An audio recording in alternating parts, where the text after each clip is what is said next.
सभी भाइयों को भाई मेरा नमस्कार। और मैं उम्मीद करता हूँ आप सभी मौज काट रहे होंगे अपने अपने जीवन में। आज भाई ये 1-to-1 वीडियो होगी। वैसे सारी वीडियोस मैंने ज़्यादातर कैमरे के पीछे से ही क्रिएट किए हैं। और भाई पहले तो माफ़ी चाहूँगा कि थोड़ा सा कंसिस्टेंट मैं नहीं रह पाता हूँ अभी, लेकिन फ़िलहाल आगे से भाई वीडियोस जो हैं वो आती रहेंगी अच्छी अच्छी।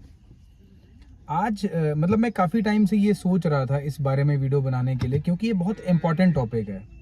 होता क्या है भाई, हम गाड़ियाँ तो ले लेते हैं, वो तो चलिए वन टाइम प्राइस है, एक बार दे दिया, उसके बाद फिर हमें उसकी मतलब उस समय के लिए तो हमारा वो कलेश कट जाता है या हमारी इच्छा पूरी हो जाती है। लेकिन उसके बाद की जो सर्विस है जो लॉन्ग टर्म रहती है, अब देखो जहाँ तक मुझे लगता है 70-80% जो शायद यूट्यूब पे देखते हैं वीडियोस, वो मिडिल क्लास से ही बिलोंग करते हैं, ऐसा मुझे लगता है। तो होता क्या है भाई, उनकी जो समस्याएं होती हैं वो गाड़ी खरीदने की बात की ज़्यादा होती हैं। पहले तो चलो ठीक है, मैं आपको बता दूंगा भाई कौन सी गाड़ी अच्छी है कौन सी नहीं अच्छी है, लेकिन बाद में जो समस्याएं सर्विस को लेके आती हैं या जो वारंटी ख़त्म होने के बाद इश्यूज आते हैं, मेन प्रॉब्लम वहाँ पे क्रिएट होती है। क्योंकि हम लोग जो मिडिल क्लास बंदा है भाई, वो एटलीस्ट 7-8 साल 10 साल गाड़ी चलाता है अपनी। और जो महंगी गाड़ियाँ लेते हैं जो भाई 20 लाख 25 लाख तक की, और मतलब जो जिनके घर में थोड़ा पेरेंट्स भी हैं, तो वो तो मतलब जितना उनकी लाइफ होती है उतना कोशिश करते हैं कि गाड़ी चले। तो जैसा कि भाई एक हमारी फैमिली में भी ये XUV 500 है, तो इसको करीब 8 साल हो चुके हैं। अच्छा, पहले ये कहीं ना कहीं क्वेश्चन मेरे माइंड में भी था, लेकिन इससे रिलेटेड मुझे वीडियो यूट्यूब पे मिली नहीं थी।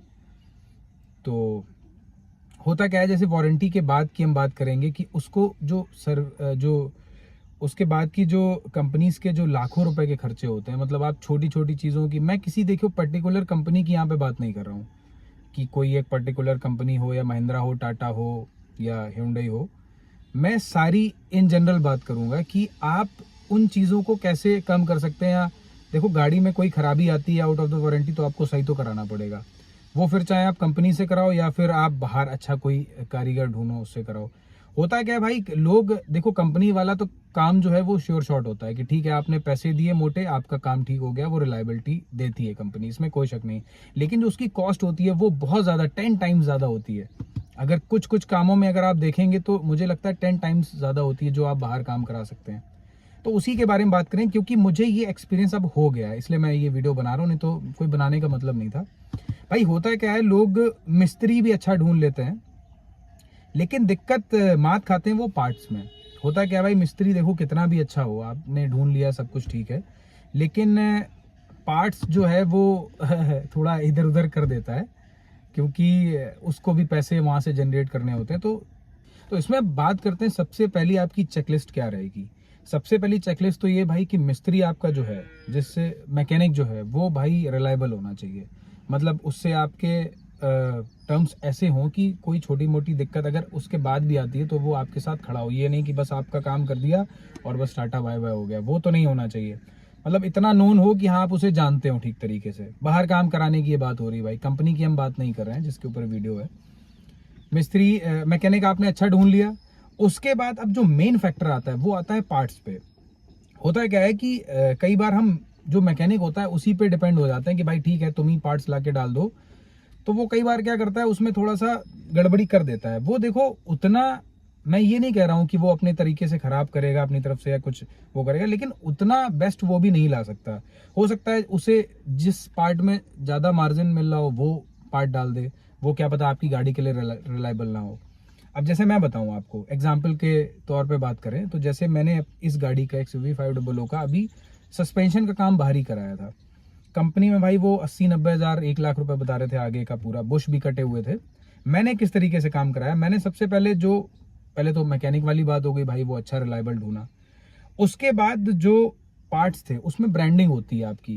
देखो, कोई भी महिंद्रा टाटा अपने जो शॉकर हैं या सस्पेंशन है या बुशेस हैं वो खुद नहीं बनाता है, वो भी किसी कंपनी से लेता ही है, ये तो सबको आपको पता होगा। उसमें मैंने फिर ब्रांडिंग देखी, जो उसमें ब्रांडिंग थी वो मैंने फिर पार्ट्स ढूंढे मार्केट में, एग्जैक्ट पार्ट्स, बिल्कुल उसमें कोई भी बिल्कुल 19-20 का भी डिफरेंस ना हो, पार्ट्स ढूंढे। उसके बाद जो जिस डीलर से मैंने वो पार्ट्स लिए वो रिलायबल होना चाहिए। इसमें बहुत सारी कॉपी भी हो जाती है। मतलब देखो इंडिया में या मतलब कुछ भी पॉसिबल है, ये तो आप भूल जाइए कि आप किसी पे पूरी आंख बंद करके भरोसा कर सकते हैं। उस डीलर का भी आपको ध्यान देना है कि वो जेन्युइन है मार्केट में या नहीं है, वो सब पता लग जाता है आपको जब आप उस चीज में जाएंगे, पता करेंगे आसपास। तो सबसे पहले तो जेन्युइन पार्ट्स हो गए, फिर उसके बाद जहां से आपने लिए वो जेन्युइन डीलर हो गया। अब उसको सामने जो भी बाहर काम कराना है, लोग यहाँ पे भी एक बहुत बड़ी गलती करते हैं कि जैसे बाहर अगर कोई काम कराना हुआ तो वो पूरा डिपेंडेबल हो गए कि हाँ भाई ठीक है ये लो पार्ट्स और ये आप डाल दीजिएगा, तो मतलब मिस्त्री के ऊपर डिपेंड हो गए कि हाँ एक दिन बाद हम गाड़ी उठा लेंगे। ये सबसे बड़ी गलती है भाई। बाहर अगर आप हैं तो ये इतना तो आपको फिर अब लोड लेना पड़ेगा कि जो भी काम होगा वो आपके सामने कराना होगा आपको।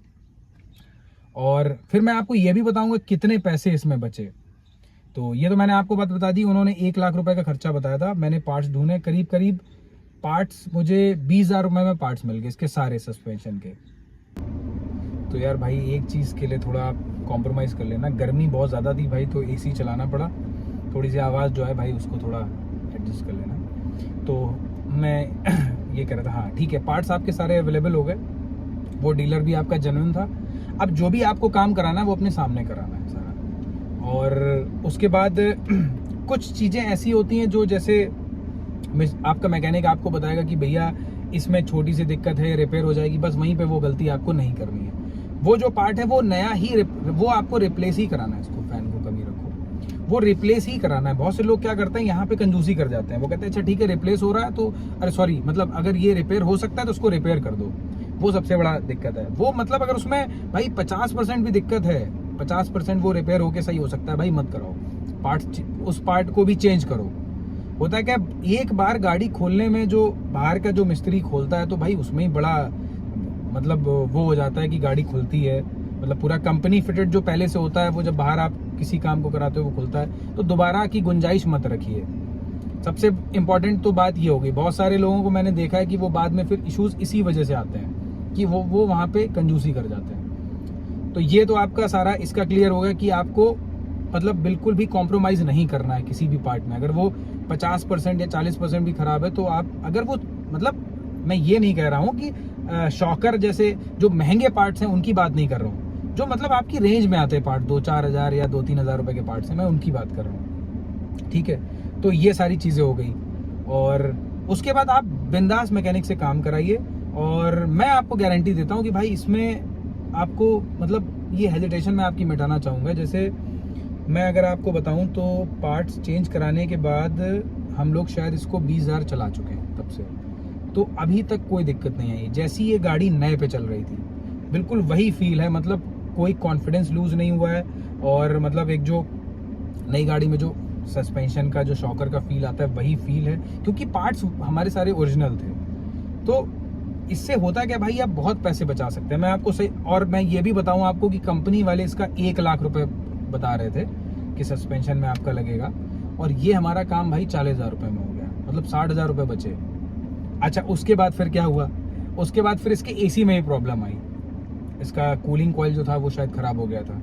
तो फिर हमने वो पता किया जब कंपनी में, तो उसका भी करीब 60-70 हज़ार रुपये पूरा एसी का उन्होंने बताया कि ये आपका कंडेंसर भी देखिए धीरे धीरे गल रहा है। मतलब वो टोपी आपको पूरी करेंगे, उसमें वो बिल्कुल भी गुंजाइश नहीं करते, क्योंकि भाई कंपनी वाले सर्विस में ही पैसा कमाते हैं। वो गाड़ी बेच के तो उतना अमाउंट नहीं कमाते हैं जितना वो कंपेरेटिवली सर्विस में कमाते हैं। हाँ तो फिर भाई उसके एसी के पार्ट पे थे हम लोग। तो उसके बाद क्या हुआ, जैसे ये सस्पेंशन का काम कराया तो इसका एसी भी खराब हो गया। अब वो रिलायबिलिटी की जो बात है भाई वो बाद में करेंगे, कुल मिला के आप इतना समझिए वो खराब हो गया। उसका फिर कंपनी में पूछा खर्चा, तो भाई 60-70 हज़ार रुपये उसका बताया कि उन्होंने पूरा एसी आपका चेंज होगा, मतलब कंडेंसर भी चेंज करेंगे उसका आगे, और जो कॉइल्स होते हैं 2-3 बीच में वो भी चेंज करेंगे। तो भाई फिर हमने सोचा चलो भाई ये भी काम बाहर ही कराना पड़ेगा।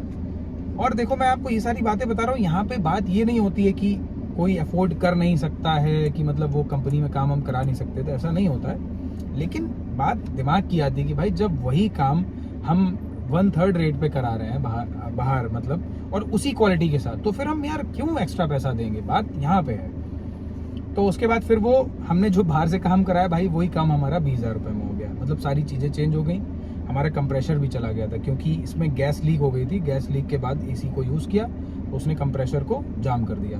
तो कंप्रेशर भी वही पड़वाया जैसा मैंने आपको प्रीवियस उसमें भी बताया कि जिस कंपनी का था उसी का ही कंप्रेशर अरेंज किया।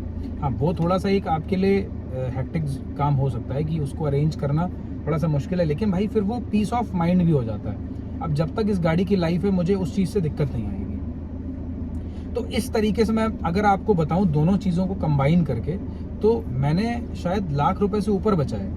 अब सोचो, आप लाख रुपए का डीजल अगर इसमें यूज़ करेंगे तो भाई कितना चलेगा, और यही सेम काम कंपनी मुझे लाख रुपए में करके दे रही, मतलब लाख रुपए ज़्यादा में करके दे रही थी। तो मैं तो यही कहता हूँ कि क्योंकि अच्छा, इस पे काफ़ी सारे वीडियोस बने थे, लोग काफ़ी ये कहते हैं कि बाहर काम नहीं कराना चाहिए।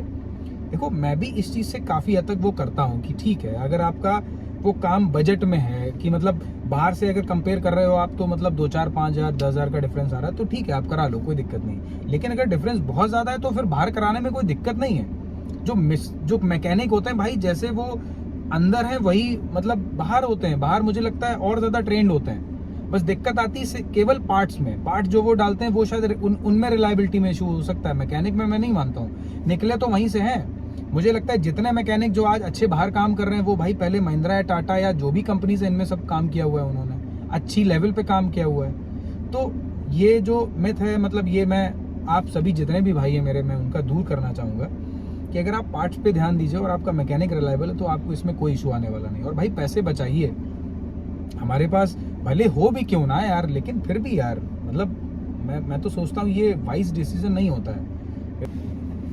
तो भाई फाइनली वर्डिक्ट यही रहेगा कि आप बिंदास बाहर काम कराइए। मैंने जो मुझे लगता है इंपॉर्टेंट चीज़ें थी इस बारे में, वो मैंने शायद आपको बता दी हैं। मेन फैक्टर देखिए वही था पार्ट्स का आपका, वो बस आप जेन्युइन लो, बाकी कोई भी दिक्कत नहीं होती है।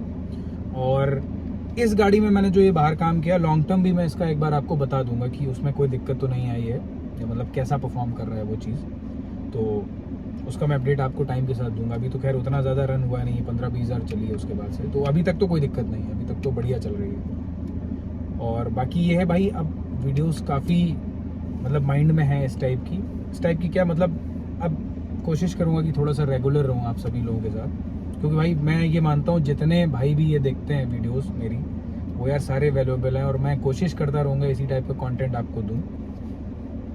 फिलहाल के लिए तो भाई वीडियो को यहीं ख़त्म करेंगे, और बिंदास आप बाहर काम कराइए विदाउट किसी हेजिटेशन के।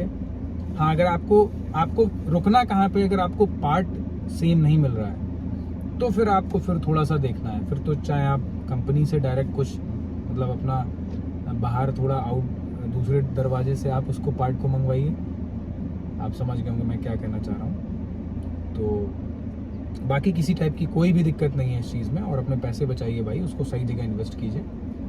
तो ठीक है भाई, मिलते हैं फिर किसी अगली वीडियो में। Good bye.